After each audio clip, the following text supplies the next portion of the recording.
Good afternoon అందరికీ. నాకు తెలుసు కదా సినిమా నేను చెయ్యాలని డిసైడ్ అయినప్పుడు నాకు ఒక భయం ఉండేది మనసులో. ఆ భయం ఏంటంటే అంటే ఈ భయం యాజ్ అన్ యాక్టర్ కాదు, యాజ్ అ రైటర్ ఒక భయం ఉండేది నాకు.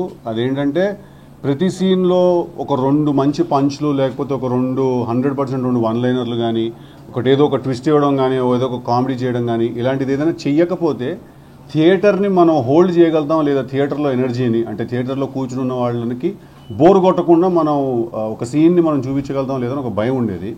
జస్ట్ ఎమోషన్ మాత్రమే చెప్తూ వెళ్తూ కొన్ని సీన్లలో. ఇవాళ నాకు ఆ భయం పోయింది. తెలుసు కదా సినిమా ఇప్పుడే నేను విమల్ థియేటర్లో చూసి వస్తున్నాను మార్నింగ్ షో 11:45 షోకి. ఇందాక హర్ష అన్నట్టు ఈ జాన్రా ఫిల్మ్స్కి ప్రస్తుతం బయట ఉన్న మార్కెట్ సినారియోలో ఎలాంటి సినిమాలు అయితే వస్తున్నాయో బయట, పెద్ద పెద్ద యూనివర్స్లు ఉన్న సినిమాలు ఇలాంటివన్నీ వస్తాయి. వీటన్నిటి మధ్యలో ఇలాంటి జాన్రా ఉన్న సినిమాకి జనాలు అసలు ఫస్ట్ థియేటర్కి వస్తారా రారా అనే భయమే ఉండేది నాకు. ఫస్ట్ నేను నీరుతో కూడా చాలాసార్లు నేను రిలీజ్ అవ్వకముందు అనేవాడిని, లవ్ స్టోరీలు చూడడానికి వస్తారా అని అనేవాడిని నేను నీరుతో చాలాసార్లు. బట్ ఇవాళ హౌస్ఫుల్ షోస్ ఏవైతే పడుతున్నాయో అక్కడే మేము గెలిచేసామని నాకు అనిపించింది. యూఎస్ఏ నుంచి ఫోన్స్ వస్తున్నాయి, షికాగో నుంచి ఫోన్స్ వస్తున్నాయి, యూఎస్ఏ రిపోర్ట్స్ కూడా చాలా బాగున్నాయి. సో మీరు తెలుసు కదా సినిమా థియేటర్కి అసలు ఫస్ట్ పెద్ద నాకే తెలియదు. నేను ఇన్ని రోజులు వీడితో యాక్టింగ్ చేశాను ఈ సినిమాలో, వీడు చేసిన సీన్లన్నిటికీ ఈ లెవెల్లో రియాక్షన్ వస్తుంది థియేటర్లో అని నేను అసలు హైలైట్ అయిపోయాడు హర్ష సినిమాలో. ఎస్పెషల్లీ ఆ లాస్ట్ షాట్లో అయితే last one shot the camera comes out. So anyway sorry. Harsha character humour out and out, he's hit it out of the park సినిమాలో. మేము చెప్పాలనుకున్న ఒక చాలా ఇంట్రెస్టింగ్ కథ, ఒక చాలా కొత్త కథ, ఒక చాలా కొత్త ఎమోషన్ ఇవాళ థియేటర్లో అందరూ దానికి రియాక్ట్ అవుతుంటే ఫెల్ట్ రియలీ హ్యాపీ.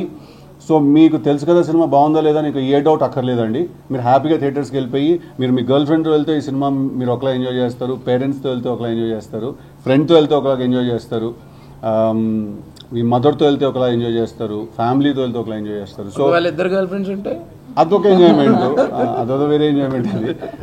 సో తెలుసు కదా సినిమా థియేటర్స్లో ఉంది.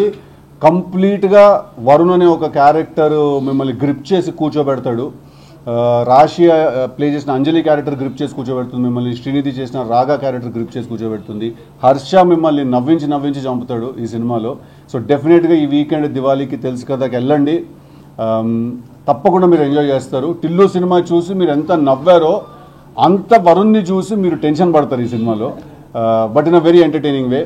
ఆల్సో మీ అందరికీ కూడా దీపావళి శుభాకాంక్షలు. జాగ్రత్తగా ఉండండి, సేఫ్గా ఉండండి, ఫైర్ సేఫ్టీ మెజర్స్ అందరూ తీసుకోండి సెలబ్రేట్ చేస్తున్నప్పుడు. ఎందుకంటే Diwali is a very big festival మనందరికీ కూడా. So it should always be associated with a happy memory. And I'm very confident that మీరు తెలుసు కదా థియేటర్కి వెళ్ళి చూసినప్పుడు మా సినిమా మీకు ఈ దివాళీకి హ్యాపీ మెమరీ అవుతుందని. థ్యాంక్ యూ అండి.